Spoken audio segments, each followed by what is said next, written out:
नमस्कार, मेरा नाम अनूप नारायण सिंह है और आप बिहार टॉक के डिजिटल प्लेटफॉर्म को देख रहे हैं। इस वीडियो में हम आपको बताने जा रहे हैं भाजपा के मिशन 40 यानी मिशन 40 के बारे में, जो बिहार के 40 लोकसभा क्षेत्रों को लेकर तैयारी चल रही है और जो भाजपा के नवनियुक्त प्रदेश अध्यक्ष हैं सम्राट चौधरी, इनके कंधे पर बड़ी जिम्मेवारी है।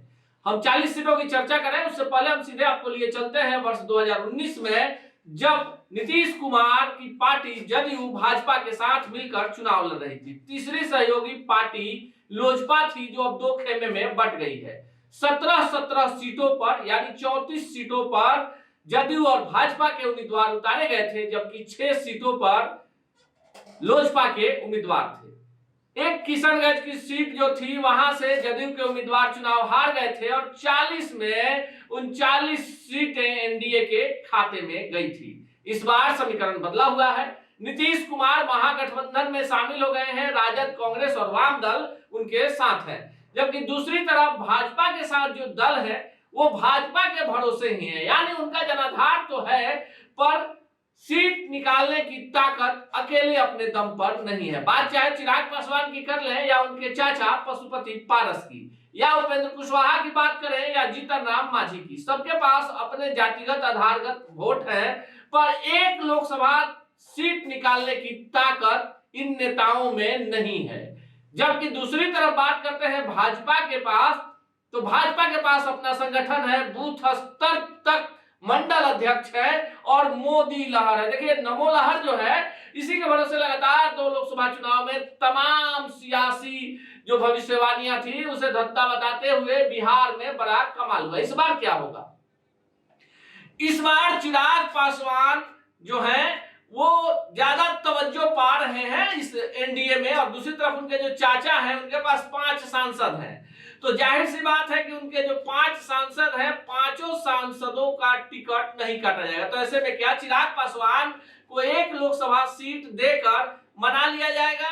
जो अंदर की खबर है कि अब चिराग पासवान ही 6 सीट मांग रहे हैं, तो ऐसे में चाचा का क्या होगा और उनके चचेरे भाई का क्या होगा? लेकिन जो सबसे बड़ी खबर है वो खबर मिशन 40 यानी 40 लोकसभा सीटों को जीतने को लेकर भाजपा ने जो गणित बनाया है उसको लेकर है।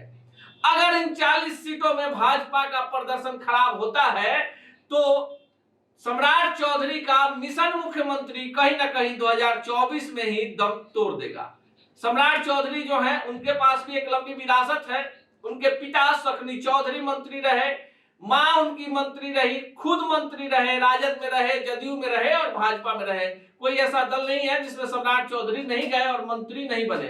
फिलहाल भाजपा में वो एमएलसी हैं और प्रदेश अध्यक्ष है।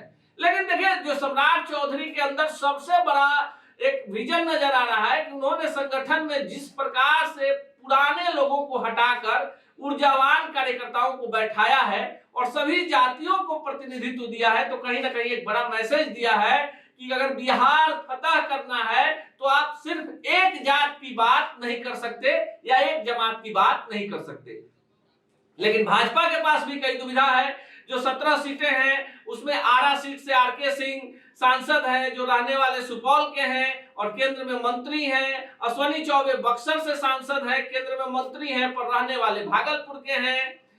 जो आपके गिरिराज सिंह हैं, बेगूसराय से सांसद हैं और गिरिराज सिंह जो है केंद्र में मंत्री हैं, वो खुद बड़हिया के रहने वाले हैं, जो मुंगेर लोकसभा क्षेत्र का हिस्सा है। अब इस बार अगर बात करें उत्तर बिहार के समीकरण की, तो उत्तर बिहार में सारण, महाराजगंज, गोपालगंज जैसी सीटों पर भाजपा का विशेष जोर रहेगा। वर्तमान में महाराजगंज सीट, सारण सीट, मोतिहारी, बेतिया, मुजफ्फरपुर, शिवहर और साथ ही साथ दरभंगा, मधुबनी, उसके बाद अगर बात कर ले तो पटना साहिब, पाटलिपुत्रा, बेगूसराय और इधर बात करें तो आरा, औरंगाबाद जैसी सीटों पर तो कब्जा है ही भाजपा का। गया, देखिए ये सब जो सीटें हैं भाजपा यहीं से मजबूत होती है। तो जो 17 सीटें हैं, इन 17 सीटों का गणित जो है जातीय आधार पर कहीं ना कहीं भाजपा के फेवर में जाता दिख रहा है। लेकिन इस बार भाजपा खुद 30 लोकसभा सीटों पर चुनाव लड़ने की तैयारी में है। नए चेहरों को भी उतारा जाएगा और जो सांसद है जिनका परफॉर्मेंस ठीक नहीं है, जिनकी उम्र ज्यादा हो गई है उनके बारे में चर्चा है कि उन्हें इस बार किनारा करके संगठन के बीच से नए चेहरों को मौका दिया जाएगा। मिशन 40 में लगी भाजपा अपने सहयोगियों के लिए 10 सीट छोड़ने जा रही है। इन 10 सीटों में लोजपा रामविलास, राष्ट्रीय लोक जनशक्ति पार्टी, जीतन राम मांझी की पार्टी हम सेकुलर और उपेंद्र कुशवाहा की पार्टी शामिल है। अब कहीं ना कहीं यह भी संभावना बन रही है कि मुकेश साहनी भी अंततः 1 से 2 सीटों पर मान जाएंगे, यानी जो कुल सहयोगियों की संख्या होगी वो 5 हो सकती है, फिलहाल 4 है। और इन 5 लोगों के बीच जो भाजपा ने कॉम्बिनेशन बनाया है कि सभी को 2-2 सीटें दी जाएगी। तो क्या चिराग पासवान 2 सीट पर मानेंगे? क्या उनके चाचा 5 सांसद जिनके पास है 2 सीटों पर मान जाएंगे? क्या होगा ये तो गर्भ में है। पर मिशन 40 की तैयारी में लगे भाजपा के नेताओं ने बिहार में इस बार कोई कोर कसर समीकरण छोड़ने को तैयार दिख रहे हैं कि कोई कोर कसर नहीं छोड़ेंगे और पूरी तैयारी के साथ मिशन 40 को वास्तविकता के धरातल पर उतारेंगे। अभी तक जो सर्वेक्षण आए हैं उसमें 70% आंकड़े जो है महागठबंधन के पक्ष में है और 30% आंकड़े जो है भाजपा के यानी भाजपा गठबंधन के पक्ष में है। ये आंकड़े जातिगत और सामाजिक समीकरणों के आधार पर है।